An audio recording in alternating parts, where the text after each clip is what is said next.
Hi guys, welcome to our channel. ప్రియాని captaincy task నుండి తొలగించిన సంజన. ఈ వారం కెప్టెన్సీ టాస్క్ ఎంత హిట్ వాతావరణం మధ్య మొదలైందో నిన్న మనమంతా చూసాం. నిన్నటి ఎపిసోడ్లో మనం చూసింది కేవలం టీజర్ లాంటిది. అసలు సినిమా ఈ రోజు ఎపిసోడ్లో చూడబోతున్నాం. కాసేపటి క్రితమే ఈ రోజు ఎపిసోడ్కి సంబంధించిన రెండవ ప్రోమో విడుదలైంది.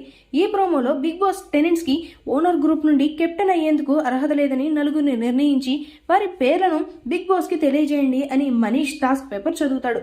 ముందుగా ప్రస్తుతం కెప్టెన్గా కొనసాగుతున్న సంజన మాట్లాడుతూ, ఇది మాకు చాలా కఠినమైన నిర్ణయమే, కానీ మేము ప్రియాని టాస్క్ నుండి తప్పించాలని అనుకుంటున్నాం అని చెప్తుంది. ఇక ఆ తర్వాత మీ మూడ్ స్వింగ్స్ ఎలా ఉంటాయో అర్థం అవడం లేదండి అంటుంది సంజన. అప్పుడు mask man Harish mood swings గురించి ఎవరు మాట్లాడుతున్నారో చూడండి అని అంటాడు. ఇక ఆ తర్వాత పవన్ కళ్యాణ్ మాట్లాడుతూ, కెప్టెన్ అంటే నామినేషన్లో ఉన్నవాడు కాదు, వాడు ఈ హౌస్ని మేనేజ్ చేయగలడా లేదా అనేదే కెప్టెన్ అని అంటాడు. దీనికి రీతు చౌదరి స్పందిస్తూ, నువ్వు కెప్టెన్ అయితే అథారిటీ చూపిస్తావు, మా మాటల్ని పట్టించుకోవు అంటుంది.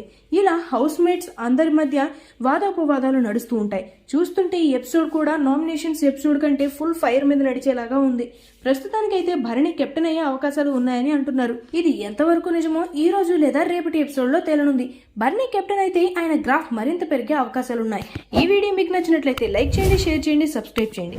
Thanks for watching.